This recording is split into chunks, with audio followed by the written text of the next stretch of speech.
Boa tarde a todos. Vamos dar início ao nosso trabalho da tarde. Com alguns avisos.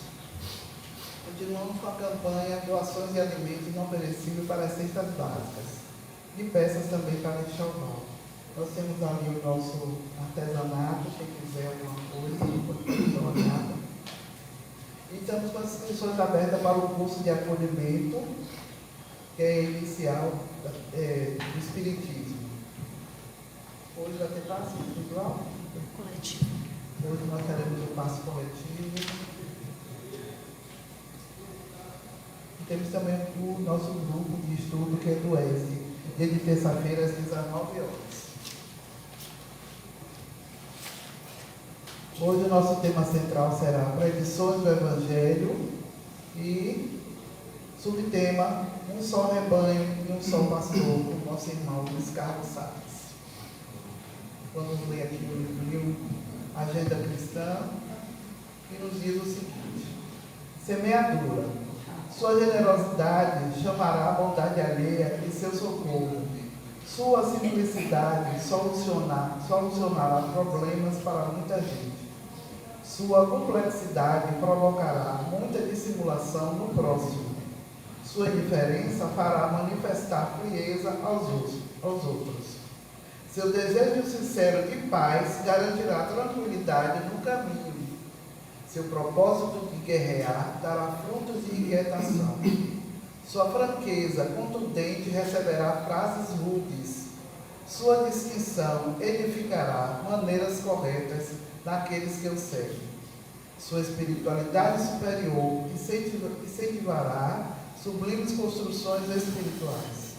Diariamente, semeamos e colhemos. A vida é também um solo que recebe e produz eternamente. Vamos levar o nosso pensamento ao Mestre Jesus, agradecer por estarmos aqui, agradecer aos trabalhadores da última hora dessa casa, ao nosso irmão palestrante, agradecer aos nossos irmãos desencarnados, que temos a certeza de que estão aqui. Gratidão, Jesus, por estarmos aqui neste momento, que teremos a certeza e sairemos aqui com a sementinha no coração. Gratidão, Jesus, pela tua misericórdia para com todos nós. Envolve, Senhor, os nossos irmãos, encarnados e desencarnados nesse planeta. Os nossos irmãos que fazem a guerra, Jesus, que eles sejam envolvidos em muita paz e muita luz. Que a paz se estenda sobre todos nós, sobre nossa nação, hoje e sempre, que assim seja. E vamos passar a palavra ao nosso irmão Luiz Carlos.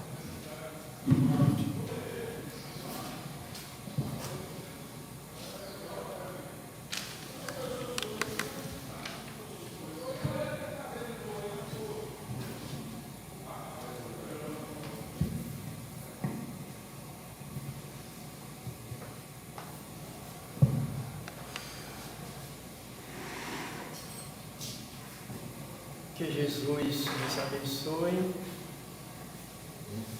esteja conosco, agora, hoje e sempre. Senhor presidente,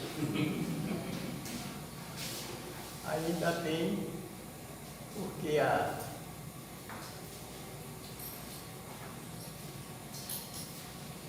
presença estava em número maior feminino. Dizer, minhas irmãs, meus irmãos, né? Ô gente, o tema que nos foi dado para conversarmos com você, como eu gosto de dizer, conversar, é do capítulo 17 do livro A Gênese.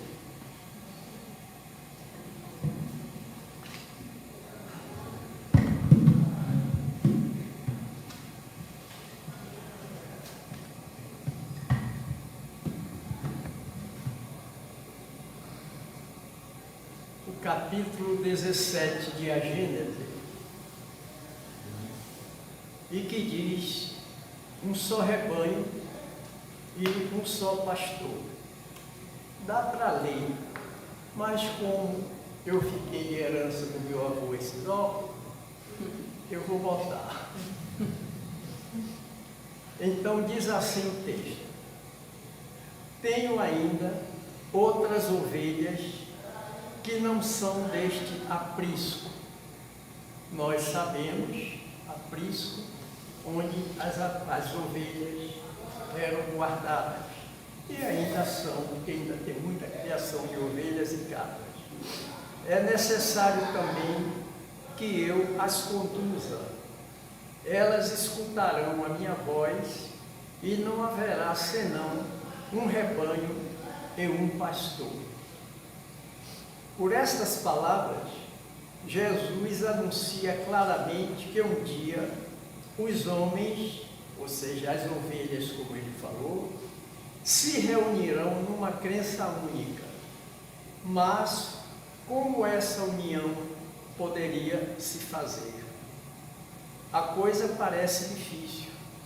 Se consideram as diferenças que existem entre as religiões, o antagonismo que elas mantêm entre os seus adeptos respectivos, a sua obstinação em se crerem na posse exclusiva da verdade.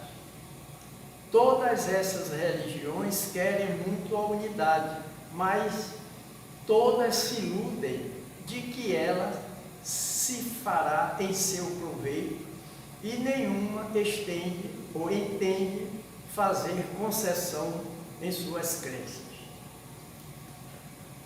E Jesus também aqui, quando fala nas ovelhas para o seu aprisco, nessa narrativa que vem buscando dar o significado, onde ele diz que possivelmente nós acreditamos que haverá um só pastor para um só rebanho, onde todas as religiões um dia irão se unir.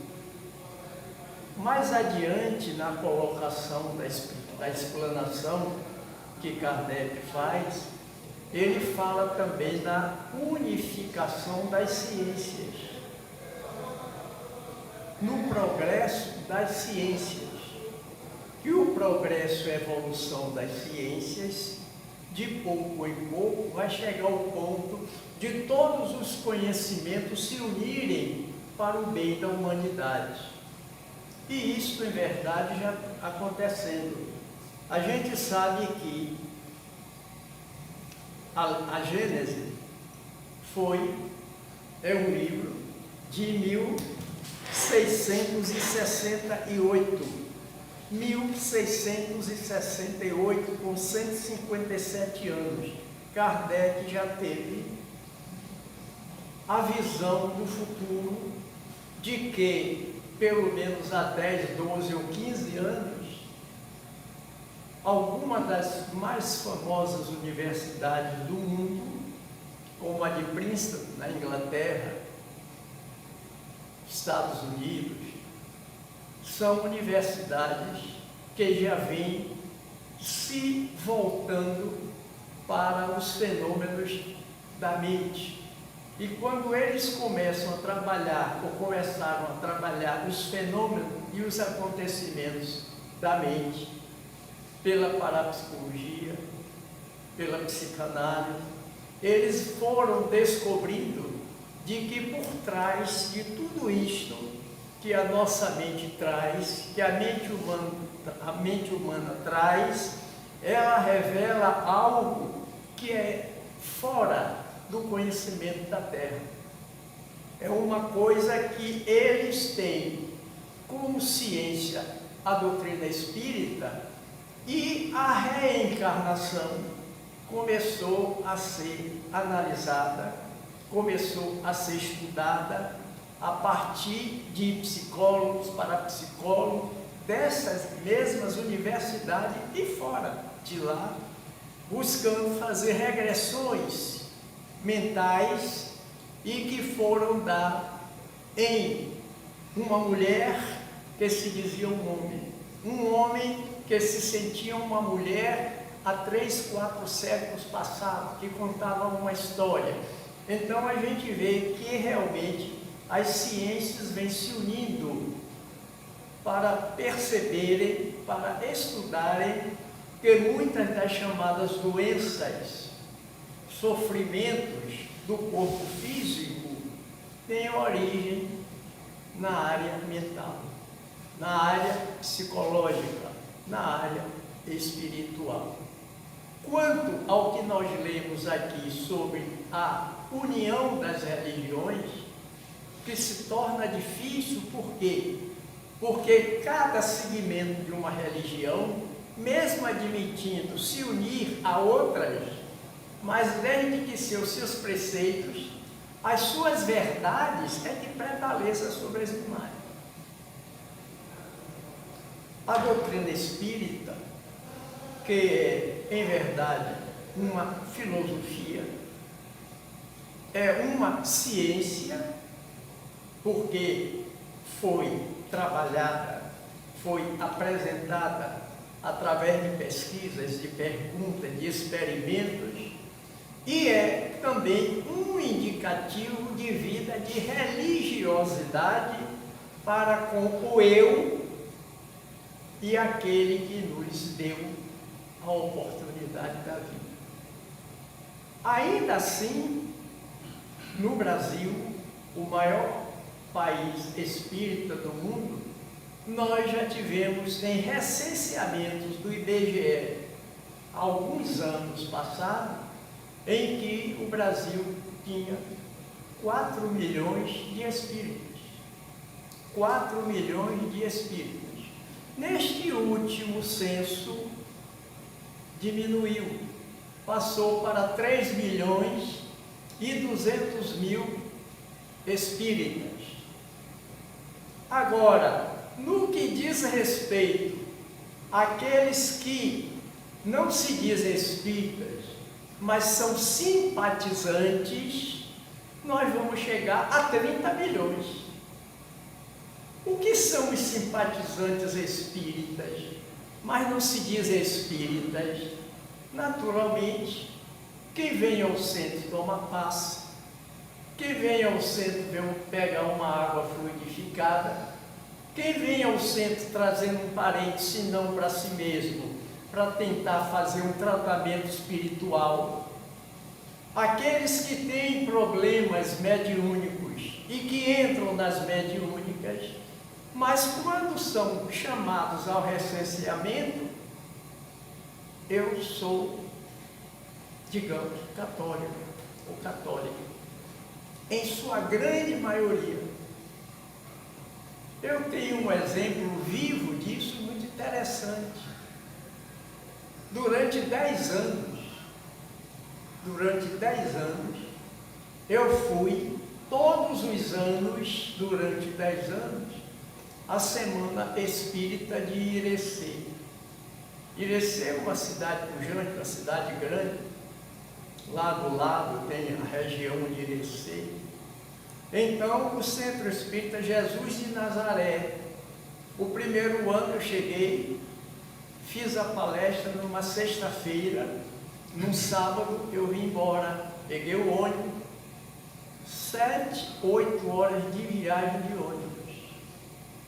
No ano seguinte, tornaram a me convidar para eu ir fazer também a palestra.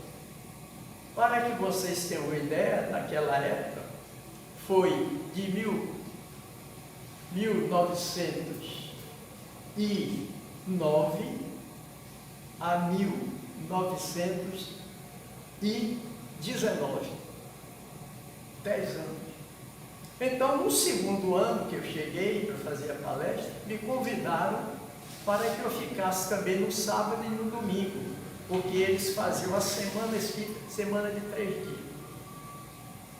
No terceiro ano, já me convidaram para eu ir quinta-feira, sexta-feira eu fazia a palestra, sábado era outro expositor que eles convidavam de Brasília, de Minas Gerais, do Rio Grande do Sul. O centro ou era um centro que tinha uma capacidade financeira muito grande.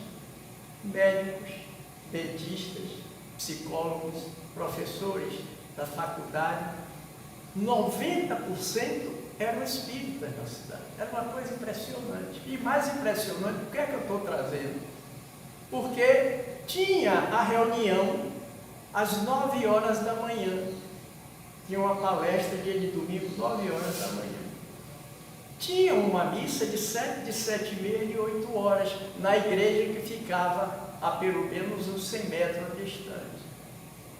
Quando chegava na última missa, o padre, já faltando 15, 20 minutos para terminar, disse: vocês estão hoje muito nervosos, eu já sei que vocês estão doidos de acabar a missa para ir lá para o centro espírita, né? Eu já estou terminando a missa daqui a pouco. E realmente, terminava a missa, o pessoal corria e todo assistia a palestra. E mais interessante, tudo era acompanhado, enquanto não começava, tinha um pianista que ficava tocando aquelas músicas e tal. Então, o pianista era irmão do padre. Então, a gente vê como a doutrina era. Eu não sei como é mais, porque tudo muda. Além disso, o espiritismo, como eu disse, murchou um pouco, mas o Brasil continua sendo o maior país católico do mundo, como é o espírita, mas as religiões que mais cresceram foram as chamadas evangélicas. Criada por um determinado cidadão, não convém trazer o nome, teve 3 ajudantes de primeira linha para ele, houve um desentendimento, cada um saiu e fundou também uma igreja, cada um. Hoje tem 5, 6 igrejas evangélicas no Brasil e até em outros países, que na verdade, como religião, me desculpem, não vou falar nada contrário, mas que tem alguns exemplos não dignos para ser uma religião séria. O mês passado, um dos mais famosos palestrantes, pastores de uma dessas chamada religião, ele disse o seguinte: meus irmãos, nós estamos precisando urgentemente de 10 milhões de reais, porque estamos precisando renovar o nosso contrato com a TV e custa 10 milhões. Quem puder dê 100 reais, quem puder dê 1.000, quem puder dê 5.000, dê 10.000, não esquecendo de que a própria Bíblia diz que quem mais dá, mais recebe do Pai. Então usa o que está na Bíblia de uma forma religiosa, o dar como doar-se, fazer a caridade, fazer o bem, e usa isso para fazer uma chamada financeira. Mas cada um vai porque quer, aceita o chamado e colabora com o dízimo, com isso, com aquilo, com minha volta de ouro e tal. A única religião que não cobra nada, coisa alguma, é a religião espírita. É a doutrina espírita. Pede sim, colabore com doação, porque tem as pessoas, os grupos que são assistidos, que faz os fardéis e tal. Então isso faz parte de um trabalho coletivo de cada casa. Mas ninguém paga dízimo. Se a pessoa ganha 10 mil reais, tem que pagar 10% todo mês. Se a pessoa ganha na loteria 100 mil, tem que dar 10 mil. Então a coisa é matemática. É matemática. Mas, voltando ao nosso tema, sobre as religiões que um dia estarão unidas, Jesus nos trouxe isto que está na Gênese, dentro desta exposição de Kardec. Jesus nos trouxe através da parábola do semeador, que é tida como a mais bela parábola de todos os ensinamentos de Jesus, de todas as suas parábolas. A parábola do semeador se deu mais ou menos assim. Nós que conhecemos aqui o Rio Vermelho, a praia dos pescadores, quando a maré está baixa, fica cheio de lanches, de barcos, de pesca, aguardando a água subir, para que eles possam então navegar mar adentro e buscar a pesca que faz parte da sua vida, da sua vivência em relação àquilo que é o trabalho desses homens, dessas mulheres que também já têm pescadoras. Então Jesus estava em Cafarnaum, a chamada cidade dos pescadores, na Galileia. Lá no horizonte, que estava tudo escuro há pouco tempo, começava a aparecer, lá longe, entre as nuvens, alguns focos, como se fosse de fogo. Era o sol que começava a aparecer, para que um novo dia viesse se clarear. Daí a instantes, quando o dia estava mais claro, nas pequenas casas que ficavam adiante, uma delas a porta abriu. E daquela porta aberta surgiu um homem, vestido daquela forma bastante característica dos galileus, um cabelo parecendo ouro velho caído até os ombros, 1,82 m, 1,85 m. Ele saiu dali e começou a caminhar diretamente para onde as águas rebentavam as suas espumas, ali próximo, onde já estavam alguns pescadores.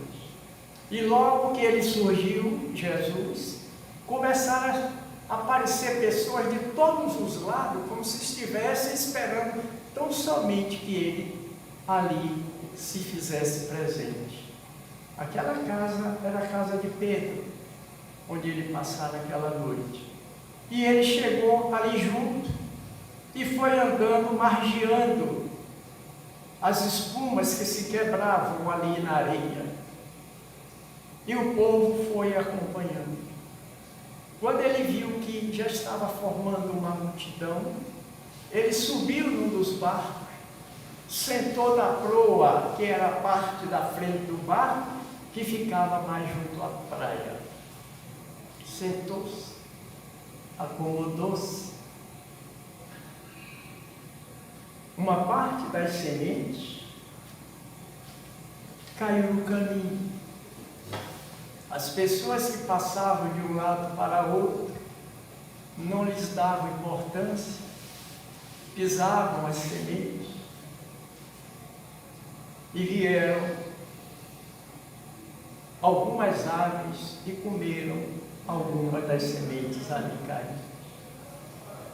Uma outra parte das sementes caiu em pedregulhos, tinha pouca terra, mas ainda assim vicejaram, brotaram e começaram a crescer as plantinhas.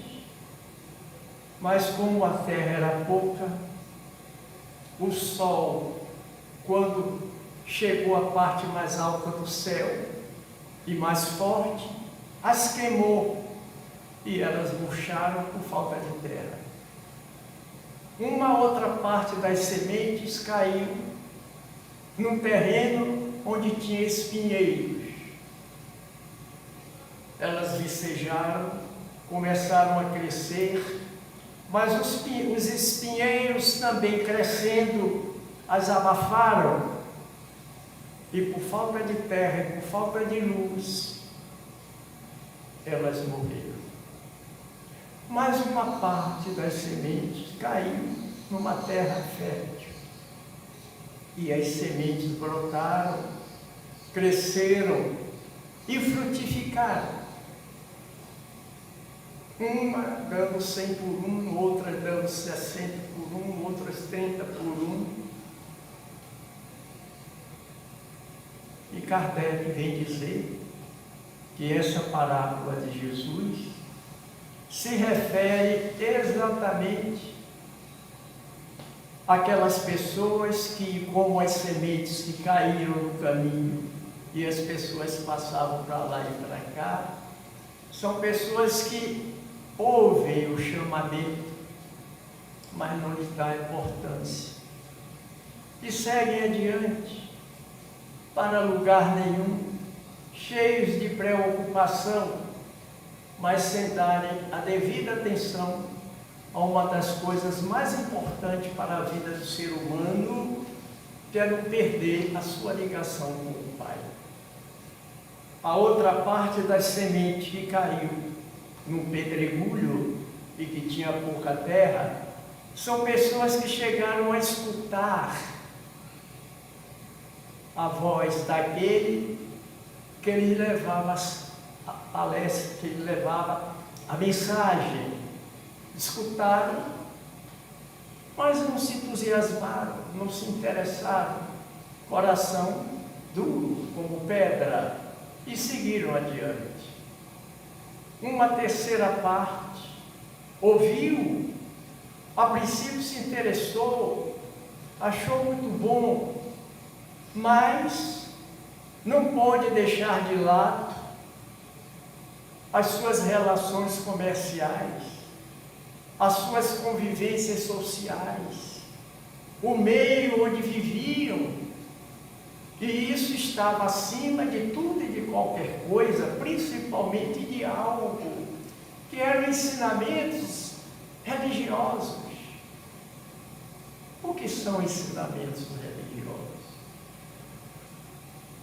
Mas teve aquela parte de semente que caiu em um bom solo fértil e que deu 100 por 1, e que deu 60 por 1, e que deu 30 por 1. São aqueles que ouviram o pregador, que ouviram a mensagem de Deus, o chamamento para a convivência com os demais semelhantes, os demais irmãos, e levaram uma vida voltada também para o seu lado espiritual. Neste mês de junho, nós temos 4 exemplos. Eu lembro de que, já de muitos anos, todo mês de junho, quando o centro me convidava para fazer uma palestra, eu sugeria este mesmo tema.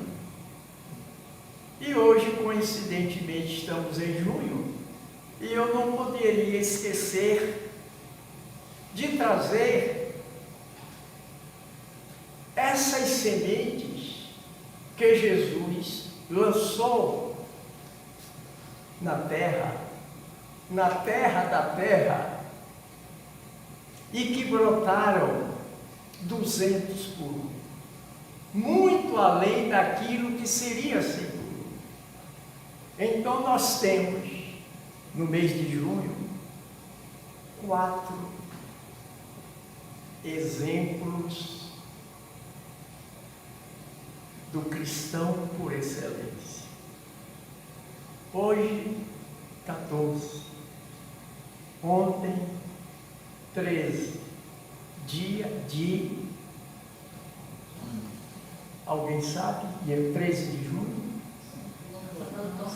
Santo Antônio de Pádua.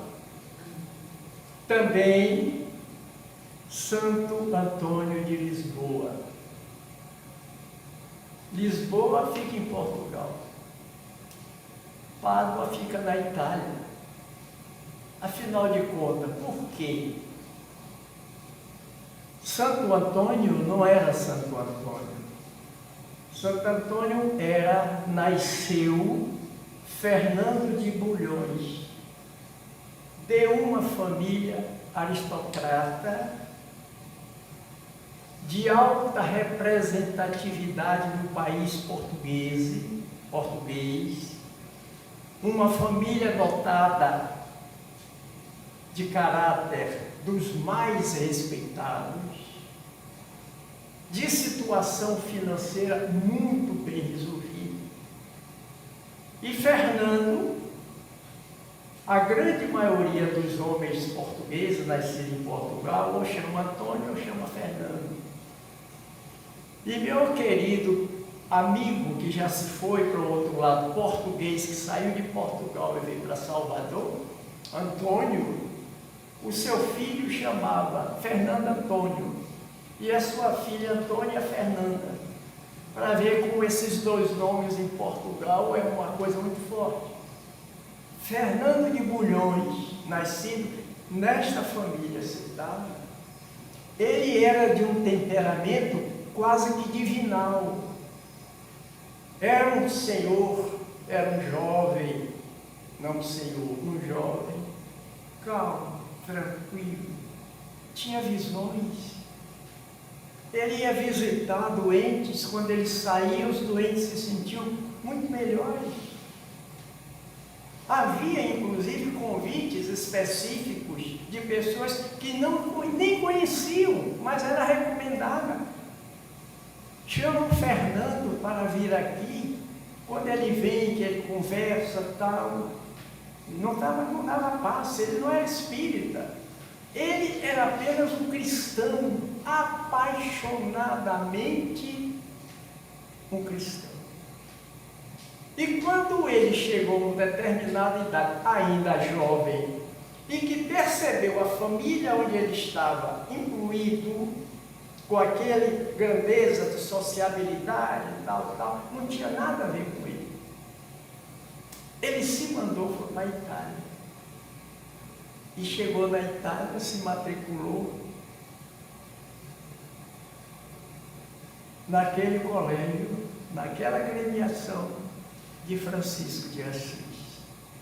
E passou a ser um franciscano, deixou de ser Antônio, onde ele tirou o nome de Fernando para sair do Fernando lá de Portugal e botou o nome de Antônio.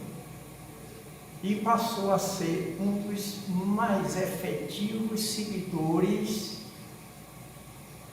de Francisco de Assis. Era um médio de transporte, de bilocação. Várias vezes ele foi visto em mais de um lugar. Era de uma sensibilidade mediúnica, ele tinha contato com espíritos altíssimos. Este é o Francisco, este é o Fernando, este é o Antônio de Pádua, o Antônio de Lisboa, que a falta de conhecimento, eu ia dizer ignorância, mas ignorância não de brutalidade, mas de desconhecimento do valor do Antônio, do Santo Antônio, e transformaram ele no santo casamenteiro, e fazem aquelas brincadeiras altamente desrespeitosas. Se não me arranjar um noivo, um namorado, eu boto de cabeça para baixo, dentro d'água, não sei o quê. As coisas mais absurdas de desrespeito a um ser que foi de tamanha envergadura espiritual.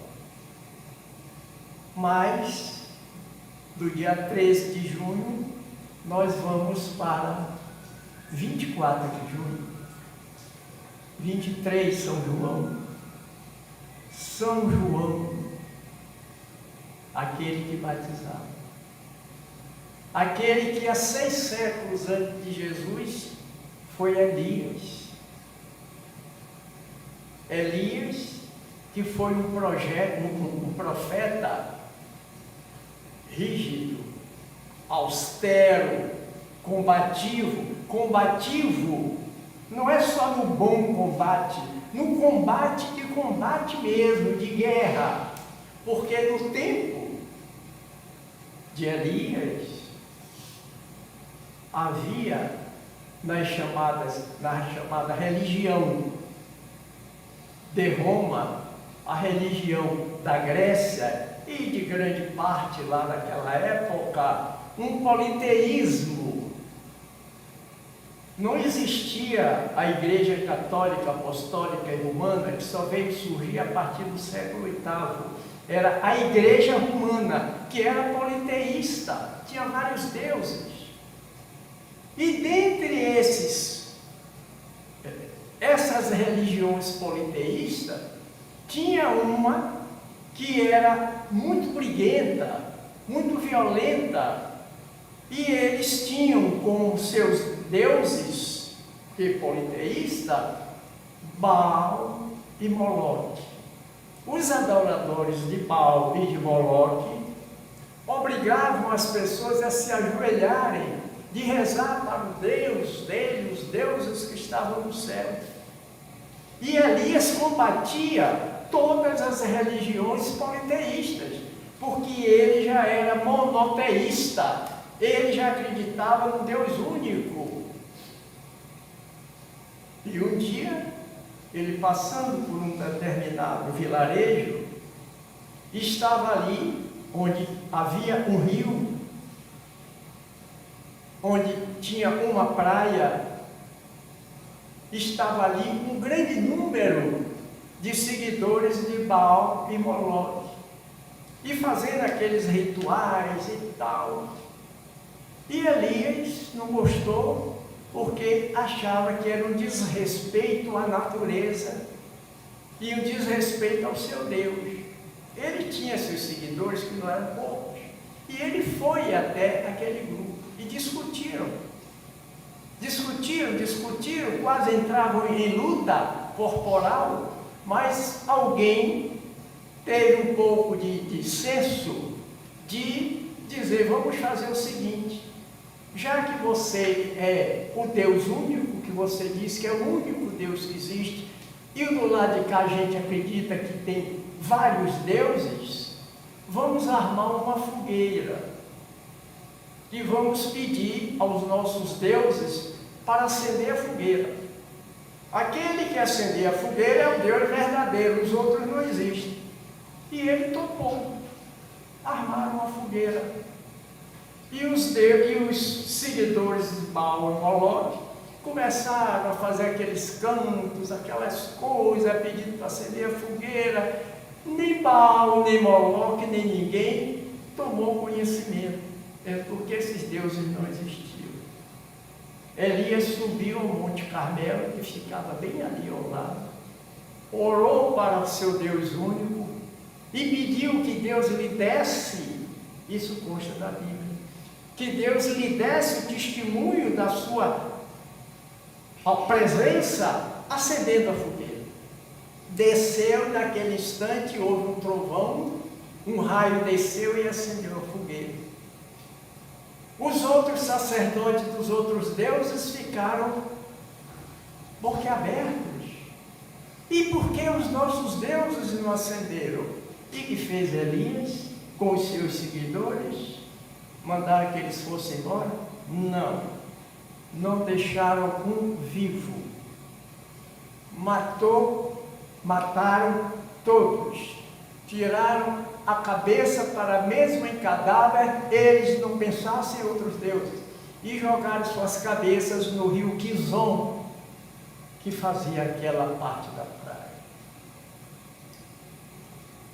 Elias veio como João Batista, e como João Batista ele é austero, ele era zangado, ele era fechado, tinha muito da característica do Elias de 6 séculos atrás, mas com toda a sua austeridade, ele implantou o batismo.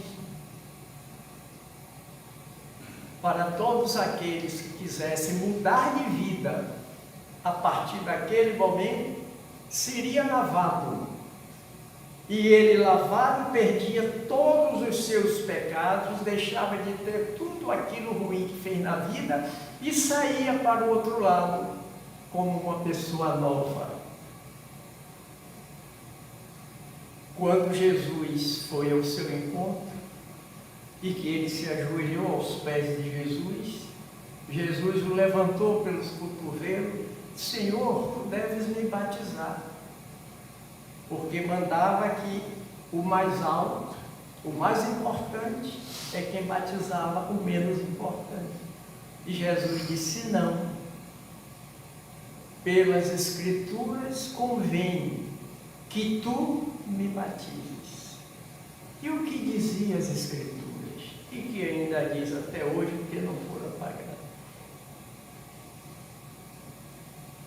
Malaquias, 8 séculos, ou seja, 2 séculos antes dele, teria dito de que quando o Messias chegasse à terra, com certeza viria, seria conhecido, porque ele seria batizado por Elias.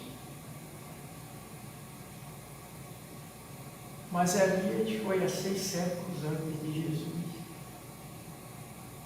E quem batizou Jesus foi João, que passou a ser João o Batista, porque batizava, limpava as pessoas do seu passado de erro. Quando Jesus subiu ao monte, deixou alguns dos seus seguidores embaixo e subiu com João, com Pedro e Tiago. Deixou lá no cume, pediu que aqueles dois o esperassem. E ele foi até uns 10 metros adiante. Lá ele parou e Pedro e Tiago viram, Tiago, irmão de Jesus, filho de José, pai de Jesus, eles viram acender naquele pedaço onde Jesus estava uma luz estranha, muito clara, cor de prata, e apareceram ali Elias e Moisés. Eles conversaram. Minutos depois, aquela claridade se desfez, Jesus veio e começou a descer o monte. E eles vieram atrás, lá embaixo vieram, e Pedro disse: Senhor, nós vimos o Senhor conversando com Moisés e com Elias, mas o Elias viveu há tantos séculos, e por que ele só veio agora? Malaquias disse que ele é quem deveria vir batizar o Senhor é o Messias, e o Elias é quem tinha que ir aqui para poder provar que o Senhor é o Messias. Isso está na Bíblia. E Jesus respondeu: o Elias já veio, sim. O Elias já veio, e o povo não o reconhecendo, fizeram dele o que bem quiseram. Mas em consideração que quem batizou Jesus foi João. E se João batizou Jesus, naturalmente ali estava a reencarnação de Elias na pessoa de João, que seria cortada a cabeça e entregue à jovem adolescente Salomé. Então nós tivemos Antônio, nós tivemos João, nós temos no dia 29 Pedro, que era um briguento, uma pessoa de temperamento nervoso, mas que se transformou numa fé tão grande que Jesus disse: tu és Pedro, sinônimo de pedra, que é a força da tua fé. E Pedro se dedicou ao cristianismo de uma forma total e integral, principalmente depois que Jesus se foi. Viajou por vários lugares, cidades, atravessou países e terminou preso. E no ano 68, ele foi levado a uma fogueira em Roma e pediu que não queria ser crucificado como seu mestre, que ele não merecia, já que ele ia morrer crucificado, que o crucificasse de cabeça para baixo. E assim ele foi morto. E no dia 29, nós temos Paulo, o ex-Saulo, o perseguidor dos cristãos, o matador de Estevão, que era um jovem cristão na adolescência, mas que falava bonito, era um médio de inspiração, e que foi apedrejado e morto pelos homens de Saulo. Quando Saulo se dirigia a Damasco, na Síria, para pegar um grupo de cristãos que lá faziam um trabalho, no meio do caminho, vocês sabem a história, Jesus pergunta, aquela voz vem, Saulo, Saulo, por que me persegues? O seu cavalo empina, ele cai, fica cego, vai para onde ele ia, para o velho Ananias, que era o cristão, que fazia todo aquele trabalho, e limpa os seus olhos, e ele volta a enxergar agora como Paulo, o pequeno. E ele foi um dos maiores divulgadores do cristianismo da sua época por vários países. Ele era poliglota, falava 4 idiomas, visitava todos os lugares dos países que ele podia chegar, levando a mensagem de Jesus. Foi um grande batalhador para o cristianismo chegasse até nós. E no ano 68, 69, que foi a morte de Pedro, nos anos 70, foi a vez de Paulo também ser morto, porque era cristão. Mais de 1 milhão de cristãos foram assassinados porque simplesmente eram cristãos. Então nós temos, neste mês, um riquíssimo exemplo de cristãos do cristianismo, de pessoas que se destacaram, de pessoas que procuraram fazer aquilo que podiam fazer de melhor. E eu, durante esse período que eu usei essas 4 personalidades para palestras em lugares diversos, e estou fazendo aqui hoje, quando a gente fala sobre Jesus, sobre os seus ensinamentos, a gente, como o expositor que eu estou sendo, eu levo a mensagem. Mas eu não posso dizer, e não devo, a quem está me escutando, a partir de hoje, você vai ser João, vai fazer tudo aquilo que ele fez com a fé que ele tinha, inclusive se deixando matar. Não, você vai ter o mesmo comportamento que teve Pedro e tal. Não. Mas a gente traz essas 4 personalidades completamente diferentes, humanamente falando, de um para outro. De um para outro. Antônio era um espírito de alta elevação no corpo físico. Tudo nele era de suavidade, de amor.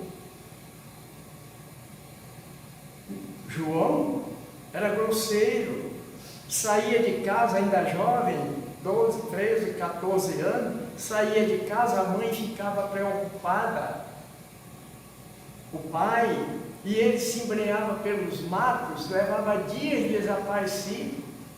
Ninguém sabia em casa onde é que ele comia, se ele comia e tal. E quando ele foi e resolveu se transformar no Batista, ele arrancou tudo que ele tinha de material, as roupas, e se teria se vestido numa pele de ovelha, e ficou todo ele envolvido pela própria natureza, até chegar no val raso do Rio Jordão para fazer o seu trabalho de doação do batismo. E Pedro e Paulo.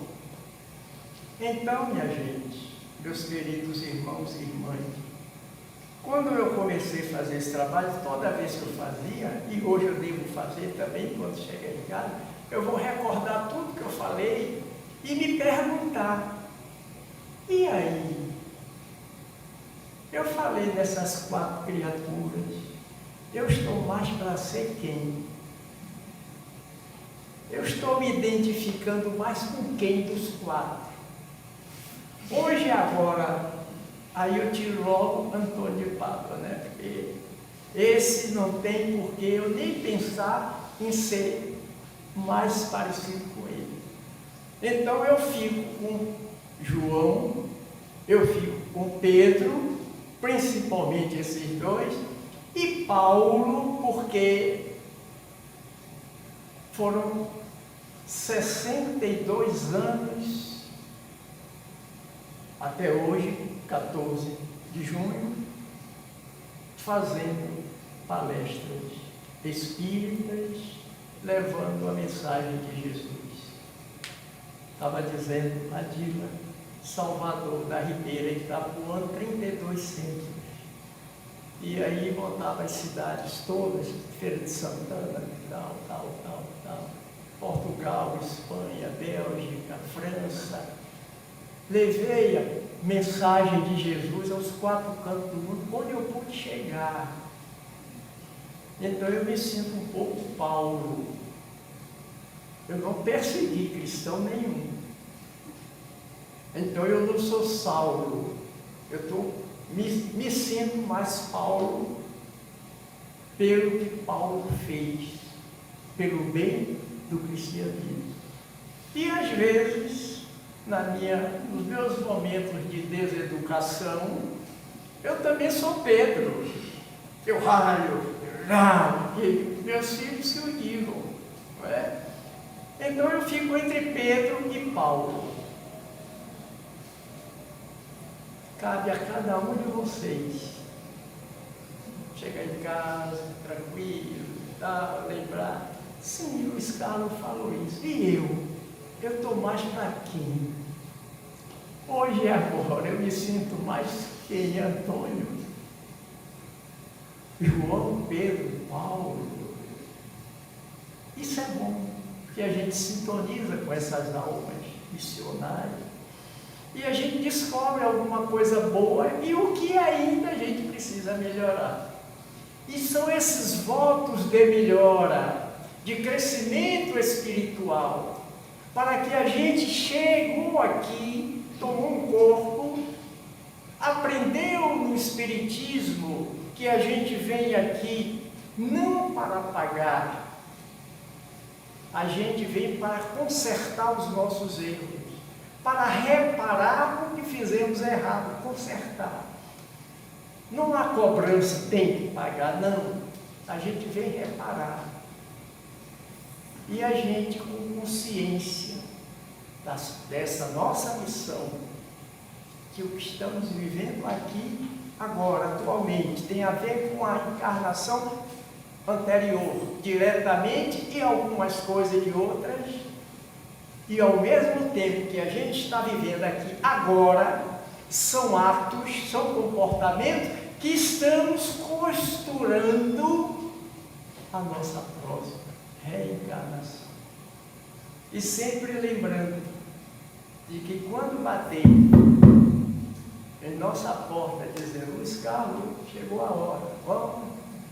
Eu não levo nada, coisa nenhuma do que eu tenho, nada. A minha bagagem é tão somente o que eu fiz, o que eu pratiquei. Um bom fim de semana com Jesus em nosso coração. Agradecido pela atenção de vocês. O fim trágico dos discípulos de Jesus. Com O fim, ou seja, o desencarne. Eu estava lendo um livro que grande parte dos apóstolos tiveram esses destinos de mortes assim, bastante fortes, né? Fogueiras, enforcamentos. E nós hoje, no mundo moderno, assistimos até pela ignorância ainda, né? Dizendo assim, como é que uma pessoa do bem é assassinada, uma pessoa da... Então, a correlação que a gente faz nas reencarnações, com acontecimentos, eu sei que a gente pode ficar, não, ela morreu assim porque em outra reencarnação há 2 séculos, 3 séculos, ela matou alguém, por causa de Elias, né? Você citou aí, né? Que era isso. Então isso ainda intriga muito os encarnados hoje, da figura do médico, do pai, né, do mestre. Não o impedir, ela que altera o livre-arbítrio. Mas para os discípulos, esse fim que eles tiveram, já que foram pessoas que fugiram da doutrina, do cristianismo, será que mereciam morrer da forma como morrer de fogueiras, né, enforcados? As mortes são muito triste quando a gente assiste, né? Todo aquele esforço. Esta pergunta foi feita a Chico Xavier e ele deu a seguinte resposta: é uma espécie de cremação da matéria pela forma pela qual está havendo a desencarnação, para que as pessoas boas, não somente os missionários, como você citou, tenham morte violenta, eles já começam a ser assistidos antes daquele ato. Aquilo é uma forma de queimar muito a parte material dos seus corpos, através de uma passagem para nós traumática, mas que dá uma liberdade para eles em termos de espiritualidade, de pensamento, de psiquismo, do que ainda poderiam fazer ou viver, mas que passaram de uma forma tão sofrida para o outro lado. Mas todos eles são bem assistidos e entenderão a forma pelas quais eles passaram para o outro lado. Tem um programa aí nas redes sociais, que tem muito Chico Xavier, tem essa resposta aqui. Né?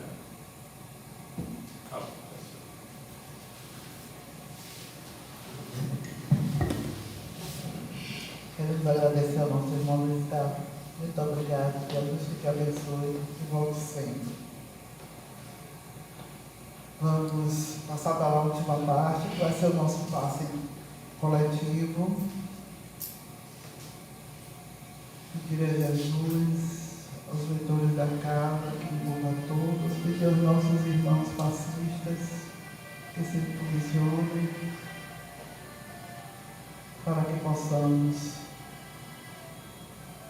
emitir energias positivas através dos amigos espirituais, os trabalhadores que nos auxiliam nessa tarde. Agradecer a todos que aqui estiveram encarnados e desencarnados. Agradecer aos nossos irmãos que tanto nos auxiliam, ao nosso irmão Coronel Santa Rita, que cuidou do nosso Leipom, que Jesus ligou e ilumina. Agradecer, Jesus, ao nosso palestrante, que Jesus o abençoe, muita paz, muita saúde e muita luz na sua caminhada. Gratidão, Senhor, por tudo que temos, por tudo que somos. E te pedimos, Jesus, por todos os nossos irmãos do planeta, em especial os nossos irmãos que estão em guerra, Jesus. Pessoas inocentes, desencarnando, crianças. Que o Mestre Jesus acolha cada um. Estou chegando na espiritualidade. Envolve também, Jesus, aqueles que insistem em fazer a guerra. Muita luz, muita paz para todos nós. E que possamos ter uma festa junina cheia de muita paz, de muito amor no coração. Que assim seja.